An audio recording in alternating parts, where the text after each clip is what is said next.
Hey guys, welcome to Speakeasy Sports Talk. We're gonna go live here. We're gonna be discussing some Pistons and Knicks from yesterday. So we'll see what we're gonna talk about. Get kind of we're gonna have some Knicks fans on here. We're gonna get a Knicks perspective on some both teams. So it should be fun.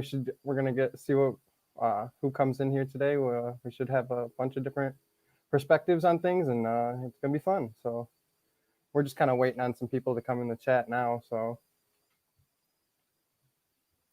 let's see here. Yep. We're just waiting on people to join, and we're gonna be talking. Pistons, Knicks. What you guys thought of the game yesterday? So, be sure to leave a comment what you guys thought of the game. We'll be answering questions in the comment section, and we're gonna have a Knicks fan on here. What up, boy? What up, C. Gerald? How you doing? Yeah, we're going to have a Knicks fan on here. We're going to be talking to him, get a good perspective of what we saw yesterday. I'm going to let you guys know what I saw from the game yesterday from my Pistons, what I saw from the Knicks. I thought there was a lot of cool things we could observe. It was great seeing some Detroit basketball, y'all. So, yeah, so I'm really happy to be back on here talking some basketball. So let's see what you guys got to say. We're just waiting on people to join the chat room, so everyone, please gotta be patient. So, yep, just waiting. 1 second, guys.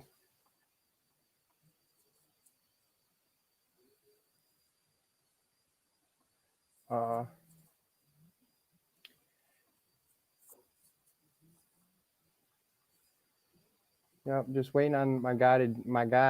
Where's my guy?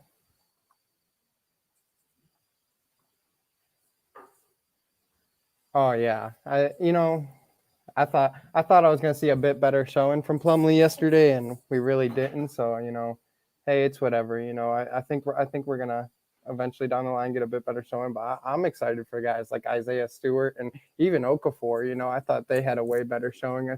I think Isaiah Stewart is gonna work his way well into this rotation, well into the season. Sorry about that, guys. My kid's yelling in the background.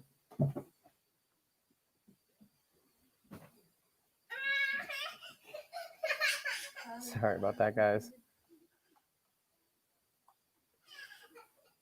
Let's see here. I'm supposed to add this.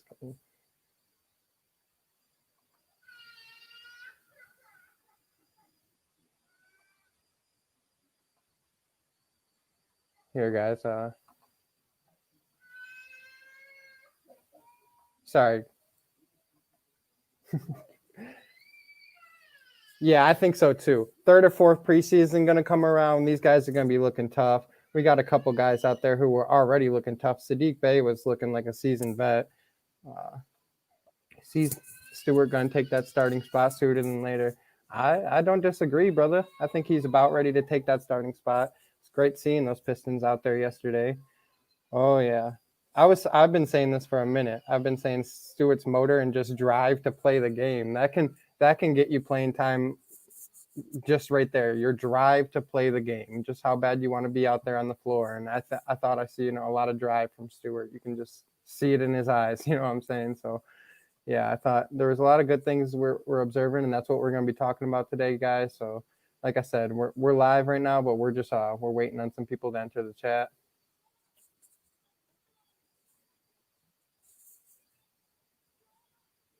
Oh, here he is. Hey, brother.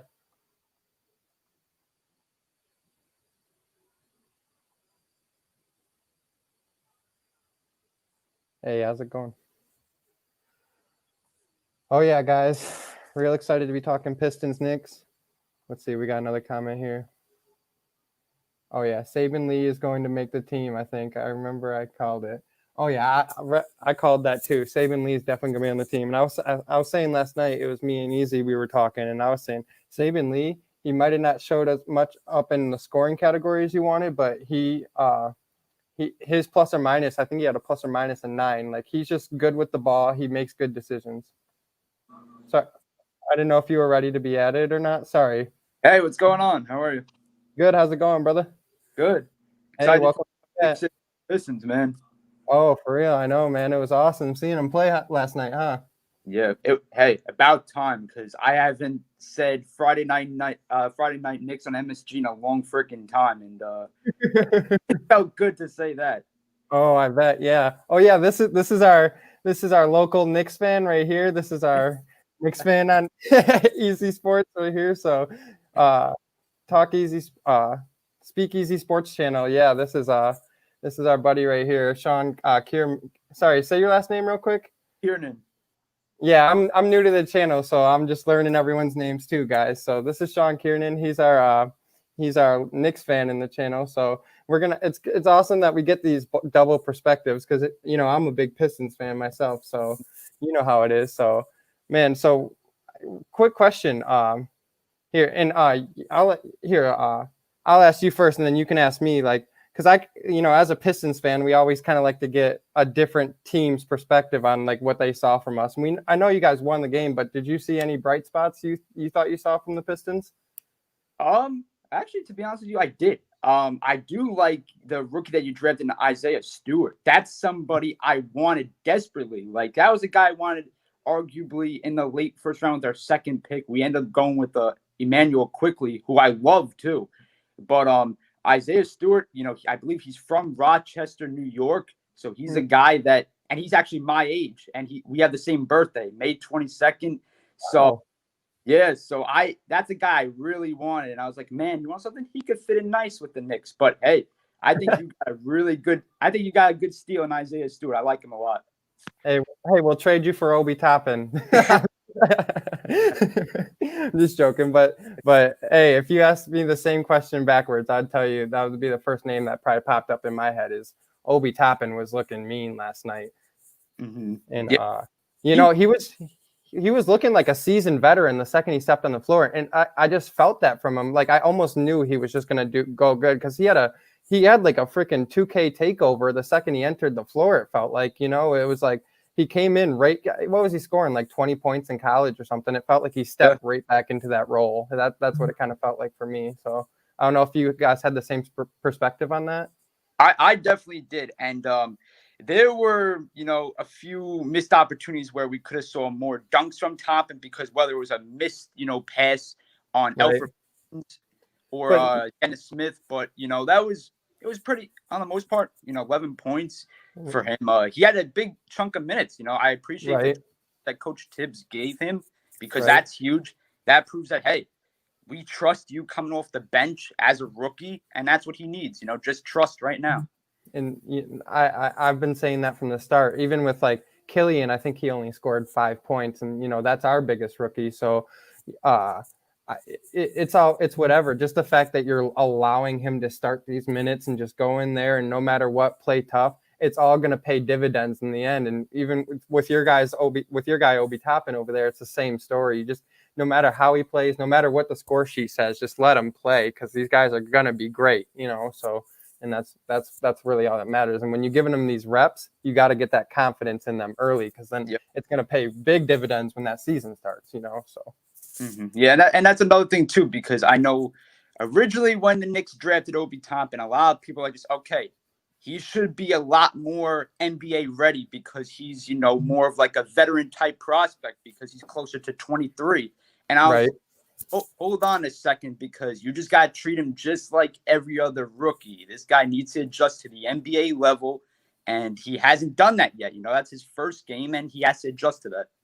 Yeah, I think that's a great take, Shawn, because we were talking about that last night, too, we were talking about Saddiq Bey because a lot of people, I think he's only 21, but that's still older than Sekou, and so a lot of people a kind of knock on these guys, as in Saddiq Bey and Obi Toppin in the draft is they're too good.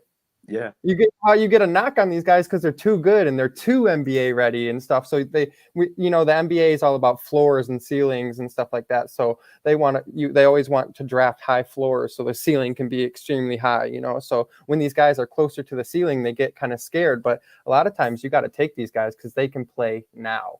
So. That's what we were talking about with Saddiq Bey is with the Pistons having all these prospects and stuff, you got to draft a play now guy at least here and there. You know what I mean? So that's what Saddiq Bey came in is. He's definitely one of those play now guys. I think that goes similar with Obi Toppin, because I think, what did Saddiq Bey score last night? I think it was like 14 points. So yeah. So yeah, it was a good night. I wanted to ask you about now, because I know you and Easy been going back and forth about this. I want to ask you guys personally about how you feel of Derrick Rose's impact on the team, being like that sixth guy off the bench, and also being that veteran, mentor for Killian Hayes. I think that's what the good young teams do. Is, you don't get too starstruck by the fact like, oh, it's Derrick Rose on the team, just let him take over. Give this guy a role where he's going to thrive the best, and if he goes out there and he's just undeniable, he might end up on that starting, position one day, just because it might benefit a team. But that's the key right there, if it benefits the team. And that's who D Rose is right now. He just seems like so focused on the team, and he's getting paid to help this team develop and become better. So I think he's excellent in the position that he's in. And like, you got to look at someone like Lou Will, who can like change the outlook of a game at that 6-man position, and that's what D Rose is going to be to me, in my mind. So I think it's what the good teams do sometimes in a lot of situations, but not good teams as in like playoff, like finals caliber teams, but the good young developing teams that they allow, these guys to come in and play these bench minutes but they're really important minutes still. So it does multiple things for your team. And one of the most important things it does is it like strays away from trash time. There's not so much trash time on the court because you got a guy who always is going to bring you life, so. Yeah, for sure. And I want to also, with Coach Tibbs, real quick, how much I know it was the first preseason game, and that's all I got. I was just hyped up about basketball, and my friends were like, "Just settle down. It's only one preseason game." And I was like, "You want something?" Coach Tibbs already is changing the culture of this team, because you see him in mid-season form. I don't know if you saw him barking at the refs just basically all night. And I was like, this guy's ready to go. And I'm like, I haven't seen that in a head coach in a long time for the Knicks. No, I agree. That's I didn't even think about that until I heard it from you, because I was so focused on the Pistons, but yeah, that's a great point, because you guys fired your head coach. What was it, last year? So you guys are looking for someone to be there, to be that, leadership, fired up. Come on, rah, let's get this team going. You know what I'm saying? So I'm sure that was great to see from a Knicks standpoint. Yeah. Let's see here. I'm just kind of looking through the comments right now, making sure I get to some people in these comments. All right, let's see here. We'll just start throwing some comments up here. I should have read that one. We'll read this one real quick, because I think Obi Toppin may win Rookie of the Year, but his ceiling just isn't as high as some of the other rookies. I think he will have a great career, but may only make a couple of All-Star teams. Hey, I don't think that's a couple of All-Star teams. That's a great career. You know what I mean? Like, enough. That's good enough, man. If he can make a few All-Star teams, hey, he doesn't have to make it here. I don't care about that, man.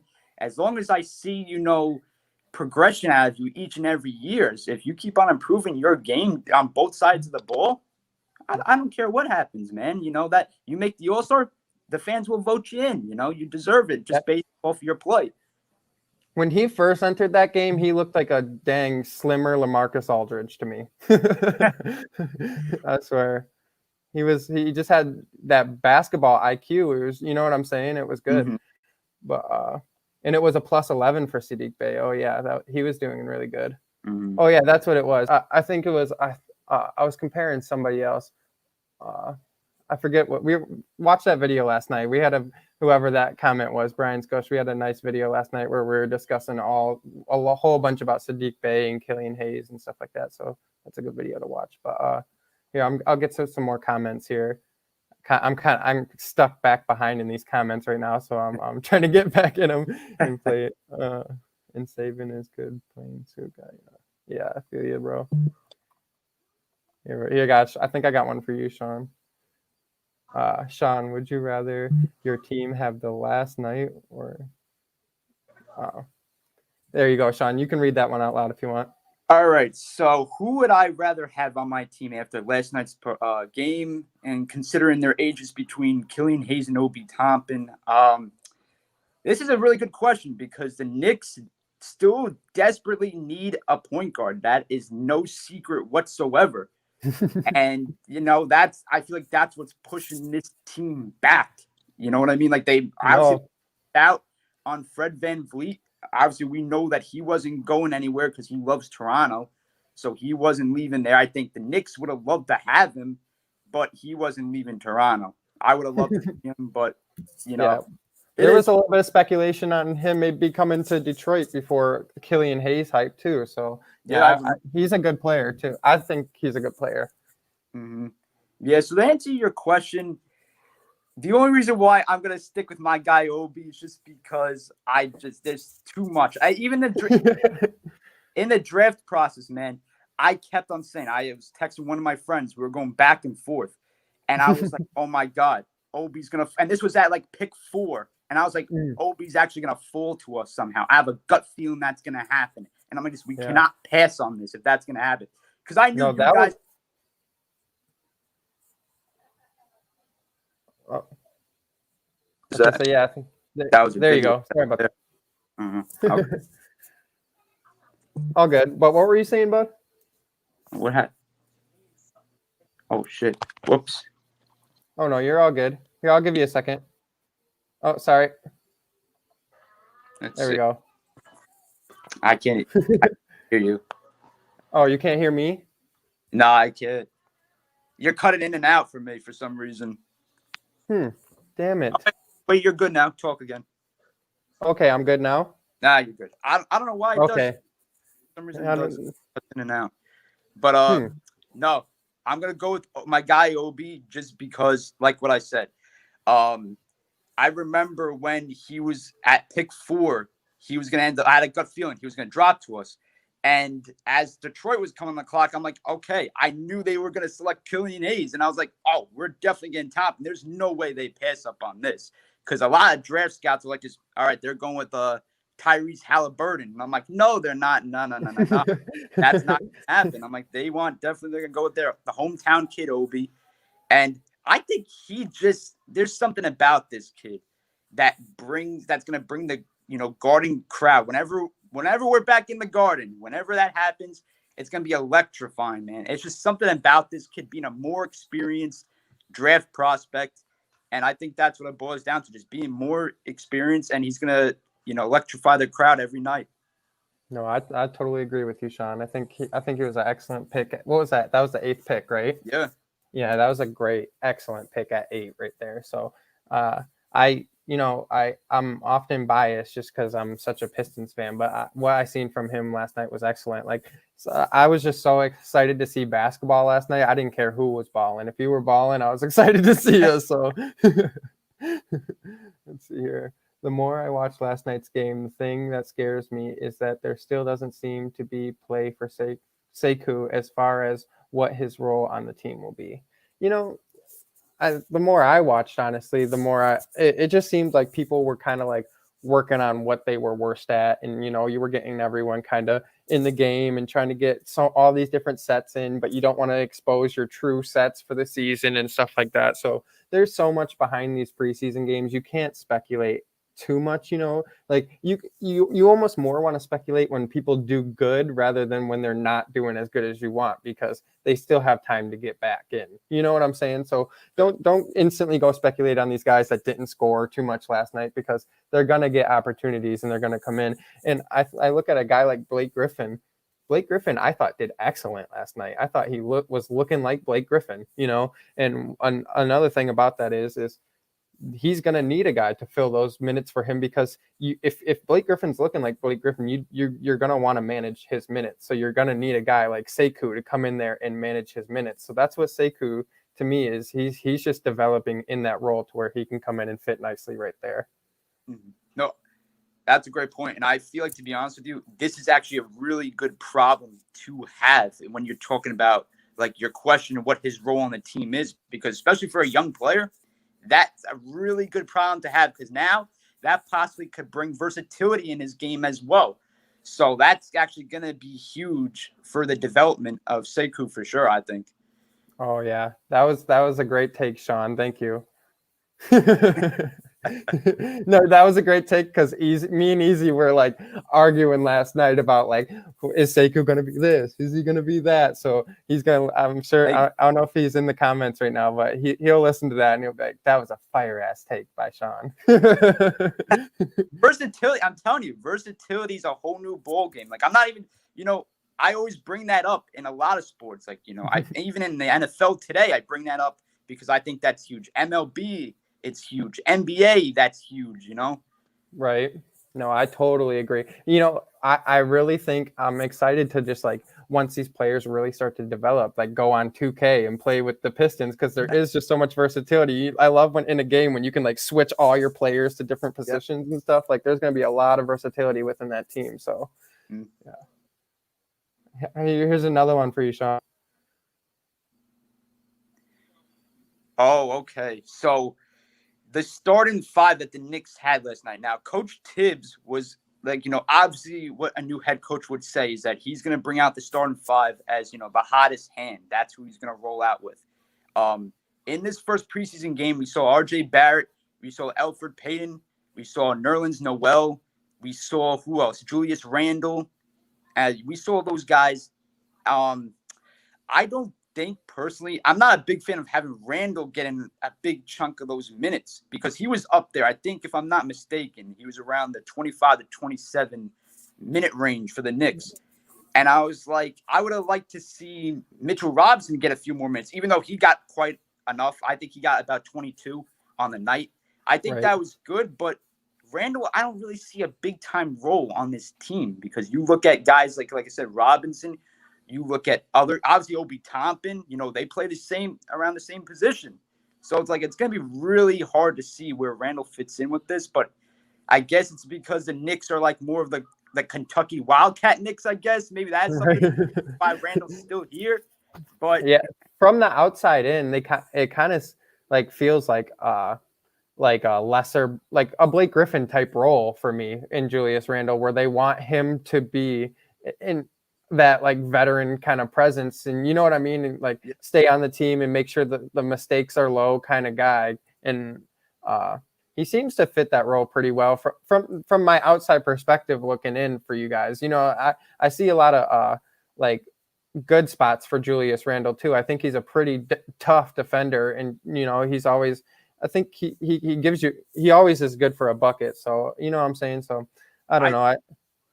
I just can't confirm for you if he's not going to be running point because God knows when he decides to do that, man. He just down his own will. It feels like the need to just, all right, I'll be the point guard. I'm like, that's not your position, Randle. Right. Yeah, there's a difference between like allowing him to bring it down the court and you being a little over aggressive and over dribbling and trying to do your own thing, So they got to find a nice balance with that. I feel like I hate to compare Blake all the time, but I feel like the Pistons do a pretty good job with allowing him to, facilitate and dribble it down the court sometimes. And I feel like that could be a good role for Julius Randle. He's kind of a veteran guy who's been around the league, so. But here, we'll get to some more questions. Let's see here. We'll just keep going. We got Steve-O in the building. What's up? Hey, what's going on? The Knicks defense was tough. They didn't let too many easy buckets. Yeah, especially in the third. I thought the third was a pretty tough quarter for the Pistons in general. And I don't know if it was the Knicks defense that was so tough or the Pistons just not playing too good. But I know we were allowing a lot of rookies to get in there and play and stuff like that. So we'll see how it goes on. We're playing each other again on Sunday, right? Tomorrow. Yep. So yep. So that should be a fun game, guys. I'm excited to tune back into that and see, how it all plays out again. Because the tides were turning a little bit at the end there, So how basketball is a game by game sport. So so things can turn around right away. But it's all preseason, like I said too. So and you saw it too with how rusty both teams were just to start off the game. Like man, oh man. Yeah. They haven't picked up a basketball in quite some time. You definitely see that, and you're like, yep, these both teams are just getting the jitters out, and that's, we kind of expected that anyway. I didn't expect a hot start right away from either team. When I looked at it, I was like, you want something? I'm sure there's going to be some sort of struggles, but it was really interesting to see how both teams picked up the pace and they gelled into their own, scheme. Right. No, I totally agree. Like I said, Nick's going to have a lot of blocks, so we both missed on Kira Lewis Jr., mark my words. I think he's a good prospect, man. That's a good prospect. Yeah, I think so too. Obi looked great last night. That's what we were saying, but I think so too. Let's see here. If Blake is like he was last year all year, we either make the play in tourney or we get great piece back because he's playing so well. Yeah, that's what I was saying. I think it was yesterday. Is I'm scared of Blake playing so well because I like him on our team. So the second he starts playing well, I know he's going to be they want him to kind of play more too because he's going to be worth more. So they want this. If you have any chance of trading him, if you want to trade him, you want this guy playing at an elite level. So he has more value and. That it's a catch-22 because the better he plays, the more value he gets, So hey, that's where I'm at with Randall too. We're in the same boat, man. Yeah, that's where I'm at with Randall. Hey, if he ends up getting some starting, gig with the Knicks for a few games, so be it. If he plays well, perfect. That means that get ready to pack your bags, boy. Let's see. You guys think Jello plays next game? I don't know. This is interesting because this is from both sides too. Like, yeah, few pieces. The Knicks we didn't even play two of our rookies. We didn't have undrafted free agent Miles Powell. That's a guard. We didn't have our second first round pick, Emmanuel Quickly. He wasn't in any action last night. And then our free agent signing, like I would say our marquee free agent signing was Austin Rivers. We didn't see him last night as well. I expect those three guys to play some sort of minutes tomorrow. Yeah. And you do want to get these guys acclimated because these are your, even if they're your third rotation bench players, you got to get these guys acclimated to the team. Clearly, from what you've seen last night, they haven't been in basketball for a long time. Even if you were in college or whatever, these guys haven't been in basketball. So, from what I seen last night, if he's gonna be a part of the team, if Jello is gonna be a part of the team, like what you said, Shawn, I think he's got to get in the game at least some point in this preseason. Just to get some type of continuity with his guys. Yeah, it's definitely gonna take a lot longer to get used to a new team, a new system, just because of how fast we're bouncing back from a season. You know what I mean? For some guys, it's going to be really hard, especially for your big time free agent signs, like guys like Jeremy Grant. You brought in Mason Plumlee, guys like that. They're coming from teams that were just inside the NBA bubble in the playoffs. So that's a quick adjustment for these guys to learn a whole new system in Detroit. It's going to be interesting to see what happens.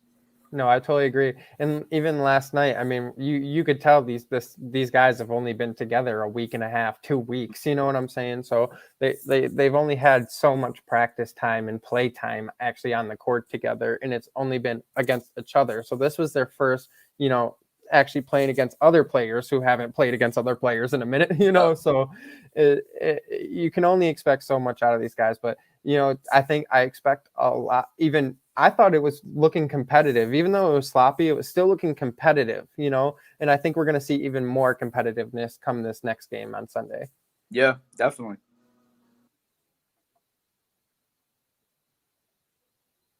Josh Jackson felt the pressure to perform and tried to take over the game. He just isn't at that talent level. Needs to let the game come to him a bit more. Totally agree. But I think that's going to come with time. I think I was saying yesterday that we got to let Josh Jackson, we got to, as a team, kind of and this isn't go for every guy on the team. This is just more specific for a guy like Josh Jackson, because all the comments I see about him is he needs to get his attitude right. He needs to get this right. He needs to, adjust to the game better. And if we want to do that, if we're speaking on that specifically, I think the coach needs to put him in more winning situations, like kind of wait until we're in a winning situation and then put him in that winning situation to build his confidence before we just throw him out to the wolves again, so because if that's his mentality is to try to take over the game and not let it come to him, you shouldn't put him in losing situations. I'm not gonna lie, I was starting to get scared last night late in the game, and even if it was preseason, I was still getting scared because of Josh. Jackson was starting to hit some shots, and then you have another forward from Kansas, I believe. I don't know how to pronounce his last name. I think Maliku or something like that. Oh, Svi Mikhailuk. Yeah, Mikhailuk. There we go. Yeah. He was starting to hit some 3-point shots. I was like, man, oh man. I think you guys.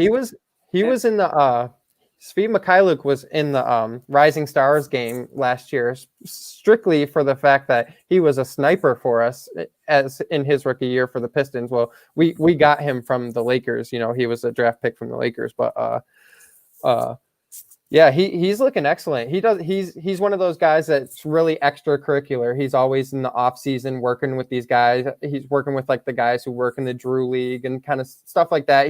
He was just working with Drew Holiday. He was doing a bunch of like extracurricular workouts and stuff like that. So that's a guy to really kind of keep your eyes on and look out for. Yeah, I definitely think he's going to be a big time guy for. We were all on the podcast last night when we were live. We were calling him a poor man's Klay Thompson. Oh my God! Easy checked in. Let's see. Oh yeah, we're kind of behind here, so I'm gonna kind of rush through these comments real quick. It's just one game, but I see the playoffs. I like to see that. Let's go. Hey, I like that comment, Ben. Then hearing some Knicks fans go on the Barton Hahn radio show and just basically say they're looking forward to seeing the 2021 NBA draft and who the Knicks select. Yeah, man, that's terrible. You kidding me? I would rather see that comment. I've heard a lot about Knicks fans being pretty critical of their team. Is that true? Oh yes, dude. The New York market in general, when you talk about any team in the New York market, oh my God, it's bad. If a guy doesn't pan out quick, fans start losing their shit. They start losing it. There's no such thing as patience here in New York. There's no such thing. They want to wait on a prospect. They're like, he better be all-star caliber, Hall of Fame ballot. Let's go right now. That's not the case. These New York fans got to wake up and be like, hey, that is not going to happen right away. If you can't wait a few years, then go watch another team. I don't know what to tell you. No, I totally feel you. I that must be why I've heard about it. I'd say DZ says, after watching last night, do you consider Blake more of a trade piece or a staple?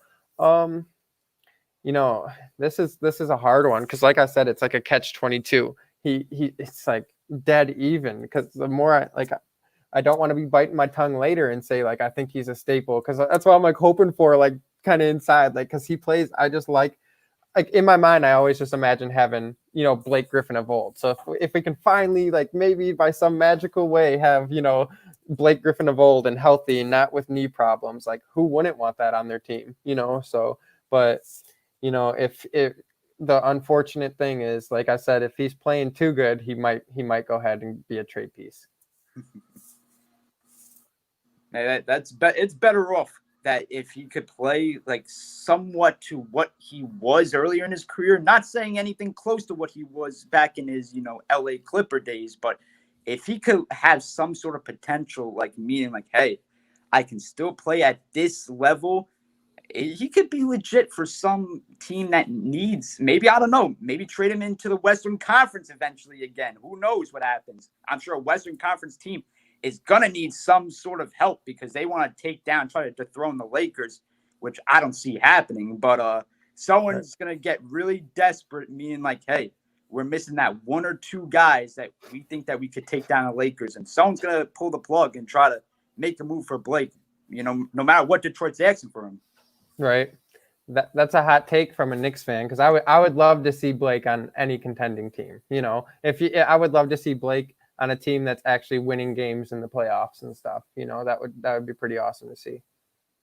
I would like to see him in like you said, like kind of like what we were talking about with like D Rose role, like kind of like a 6-man coming off the bench, making sure his team continues to go. You know what I'm saying? And I think he could fit a contending team on a role like that. That's the kind of production you need from that 6-man role as a Blake Griffin. Mm-hmm. Keep Blake. Oh, we got a lot of keep Blakes. Keep Blake. Let's see here. Hey, I'll say this too, because in the East, it's pretty wide open. If you look at it both sides, like, you might look at the positives for trading Blake if he continues to play well throughout the year, but you also look at it, if he's playing really good, who knows? That might mean that Detroit in general as a team might be playing pretty good basketball. So maybe they end up holding on to him, because that East is pretty wide open. You see some obvious teams, of course. We know who the obvious teams are. But then you see the last few spots in the conference, and you're like, that's definitely up for grabs, for sure. I totally agree. And sometimes you got to speak for, the fan base currently. Like if Blake is there and he's doing great and the team is doing great and you guys are selling tickets and stuff, he might not go this year, because he still has more years on his contract. So he can always be traded again in another season too, So we gotta still remember this. People are so quick to jump and trade him because they fear he's going to get injured again. And that's the thing. They don't see a foreseeable future where Blake's not injured for maybe a year. They don't even see a year, so you got to sometimes think that could be a consideration, that this guy could be healthy for a couple of years, so, and that's just looking at the full spectrum of things, but like I said, I'm still kind of, I don't want to say I'm one of the guys that I don't want him to be traded, but I just think he could be traded. Mm-hmm. Yeah. I feel like just about, you look at it, any players really like possible trade bait when at the end of the day, in these, you just don't know. It's a business. What these front offices are thinking behind the scenes. They might be like, yeah, I love this guy. Yeah, he's our franchise guy. I want to surround our team around him. Next thing you know it, he's being shopped and then he's traded within the next week. You just never know what happens. Right. We got what's up. Let's go Knicks. Hey man, thanks for stopping in the channel. We got the Knicks looked good yesterday. I thought so too, guys. And I'm not, trying to hate on my Pistons, because I thought my Pistons looked good too. In a long time. I haven't seen these comments in a long time. It feels so any disappointment in us winning by 4 against their rookies who just came together like a week ago? Hey man, thanks. This is a Pistons comment right here. But yeah, no, I me as a Pistons fan, I think the same thing kind of, and I don't mean to say anything about your Knicks, but yeah, we had in the third quarter, it was just like a free for all for the rookies. Just let the rookies come in, even if they're messing up, just let them in. And I thought you did have a guy like Wayne Ellington. I think he played like 22 minutes or something last night, but it was him and then just like all rookies and stuff out there, so I thought that was pretty cool to see them, make a stand and hold their own a bit and come back, and then I think Sadiq Bey hit like a buzzer beater right at the end, to keep it going, just to show like, we'll see you Sunday, Speaking of rookies, with the Knicks, as of right now, they don't have one single player on their roster who's in their 30s. That's something as of right now. I know Reggie Bullock's going to turn 30 sometime next year, but as of right now, they don't have one single player on their roster in their 30s, which amazes me, because their roster last year, that was basically, I think we could all sum it up as a whole clusterfuck, because we had no clue what was going on there. Oh yeah, no, I feel you. What's your position on Reggie B? Coming from, because I used to love Reggie B on the Pistons. I never had a problem with Reggie B on the Pistons. I thought he was a spot up shooter. Hey, and you want something too? That's what you need, especially in a veteran. He's a veteran of this team, basically. Like coming off the bench, like when you look at it, and he's not even in his 30s just yet, and he's like a big time veteran for this young core. And I think that's huge for them. And his defense is key to me as well. That's what I need to see. I remember in free agency, a lot of people were like, oh, the Knicks should go after like a guy like Kentavious Caldwell-Pope, who's also a former Detroit Piston, But I was like, we don't actually have to shit out the money for him just because I think we could get a guy like Bullock back who's just basically kind of at the same level as Pope. Obviously, Pope is a much better player, but at the same time, they have a similar play style, I totally agree. I always thought Reggie was a bit better than people kind of labeled him as. Like you see the way he can shoot, and like he's a taller guard who can still defend. Like I think there's a lot more there than sometimes people kind of give him credit for. But his stats often speak for players. So yeah, that's how it goes sometimes. Yeah. The Knicks suck. Come on, man. Hey, I'm just a fair comment. Right? I'm defending you. Like, come on, bro. Don't talk about my guy's team like that. Game 2 Pistons, young guy will bring it because no one wants that first one to be a no. Yeah, I feel you, bro. I was talking about Pistons. Knicks suck. Oh, man. Okay, let's keep it going. Shawn, what are your predictions for the rematch tomorrow? I would like to see the starting 5. I would like to see at least Austin Rivers in there. I would love to see like Emmanuel quickly be that like maybe the 6th man, like kind of that guy coming off the bench for them. I would like to see Miles Powell, like I said earlier, the undrafted free agent. I'd like to see him get some action. I think I want to see Mitchell Robinson in the starting 5. I agree. That's what obviously Coach Tibbs was like. He says that he loves both Nerlens Noel and Robinson the way they are playing, but I would like to see Robinson just get the start because obviously he has starting experience. He was the starting center last year, so it's not like he doesn't have experience. It's just that I think Tibbs likes Noel a little bit more as of right now, just because of the fact that he has a little bit more time, playing in the league.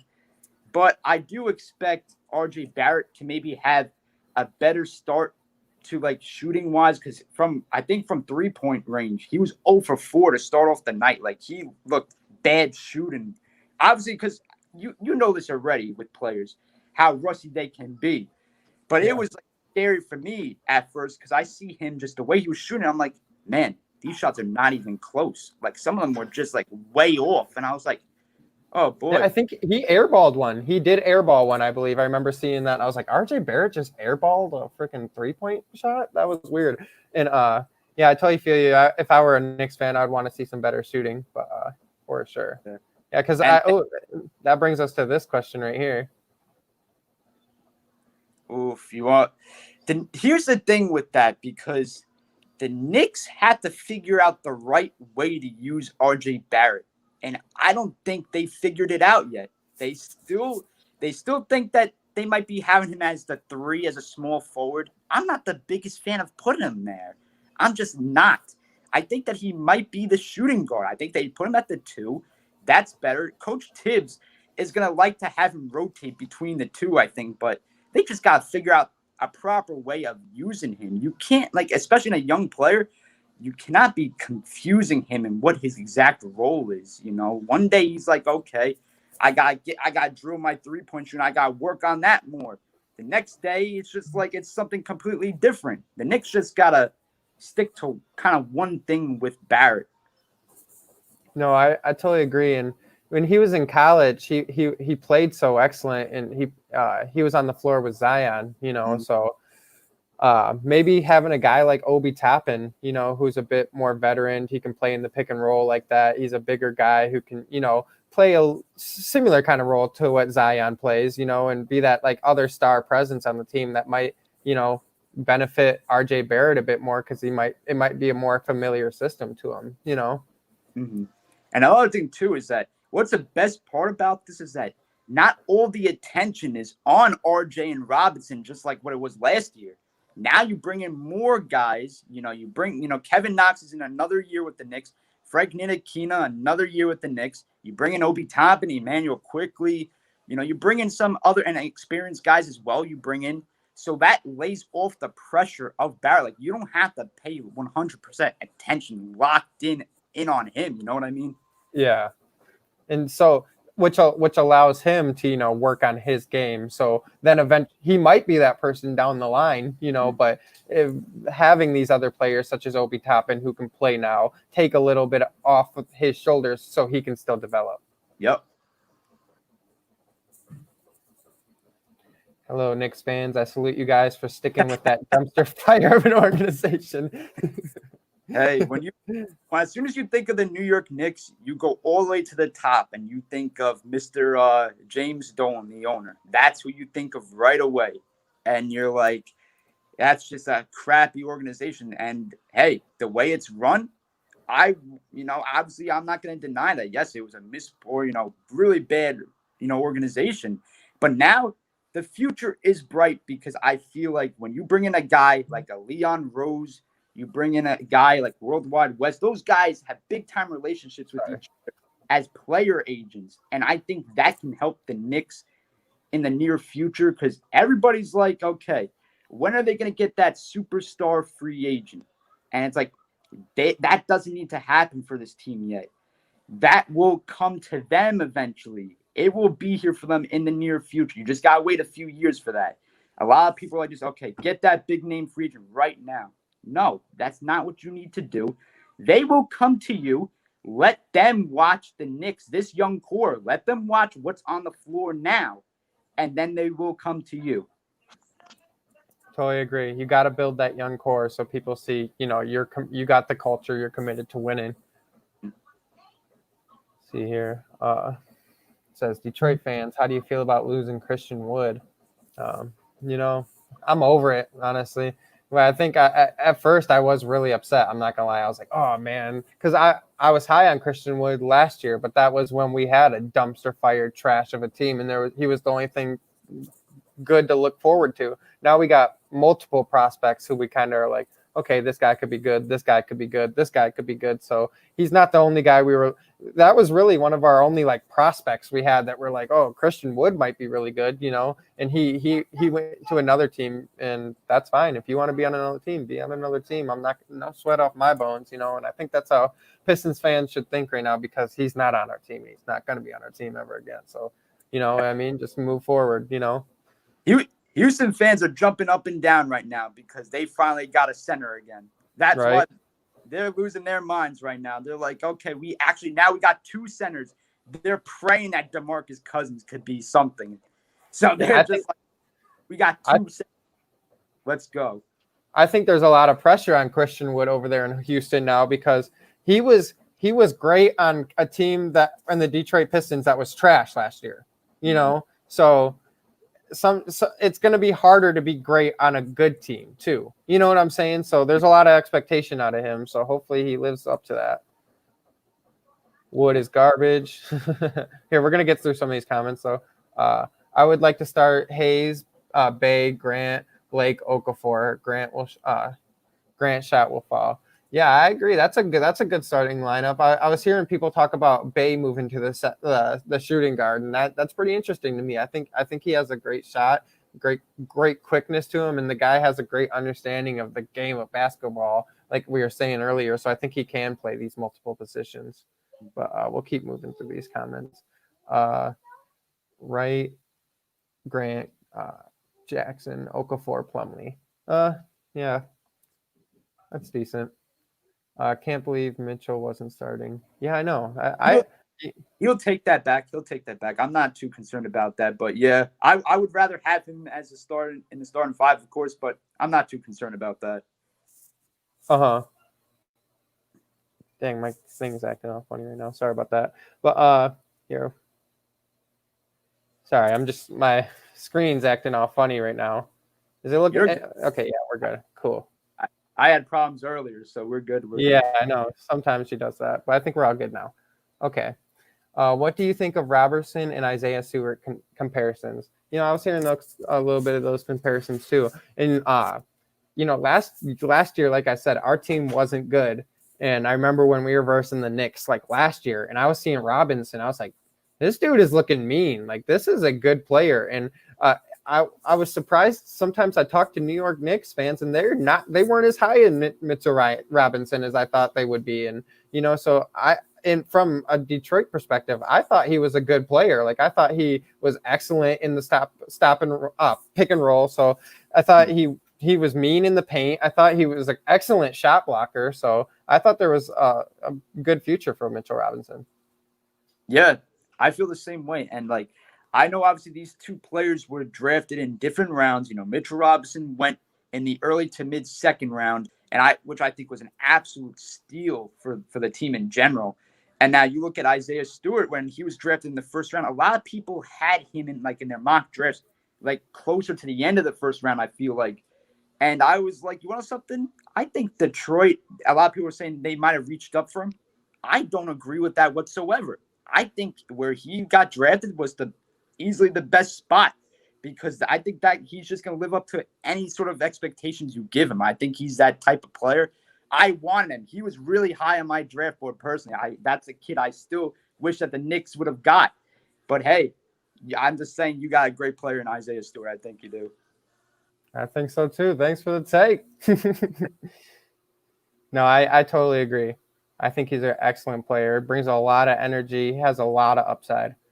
I would like to see the Pistons be more up-tempo team. We are the 6th youngest team in the league, and I would like to see us run and get more fast break opportunities. No, I totally agree. I think that's why we got these young players, is we're trying to be a bit more up-tempo. We're trying to be a high-energy team. We're trying to, take advantage, start on defense. I think that's what a lot of Dwayne Casey's, motive is, to start on defense and to get out on the break, like they said. So, yeah, I agree. Yeah, and that's where we're transitioning to in this league. I feel like more of an up speed tempo in this league. You got to be quicker now, because when you look at the Eastern Conference, like we said earlier, wide open. But when you look at those crazy stacked teams out there in the West, how scary they are, when you play them, guess what? You got to get to their level, and their level is moving that ball really fast. Their tempo, a lot of those West Coast teams are really young, and they love to move fast. I totally agree. Totally agree. Let's see here. Oh, I lost where I was in the comments. 1 second. Oh, yeah, okay, I found it. Let's see. We got a comment from Easy coming in. Let's see here. I think losing him was tough because of our 5 current situation isn't as attractive. Who is he talking about? Losing what? Christian Wood? Yeah, I think Easy yeah. About losing Christian Wood. Oh, yeah. Yep. No, I totally agree. No, yeah, that's what I was just saying is like, if we were like still looking like last year, looking like we just got couple of Tony Snells on our team and stuff like that, we would be like, man, where's, Christian Wood? But with the state of our team right now, with all these young prospects, you got so much to look at in each game. You got so much to analyze and wonder who's going to do this and who's going to do that. And I think that's a lot like your guys' team was the past couple of years. You guys, every year you're getting these new young guys on the team who you get to be excited about. And that's kind of the direction of the Pistons now too. So Raptors low-key being slept on in the East. Yeah, for sure. They always are. They always are.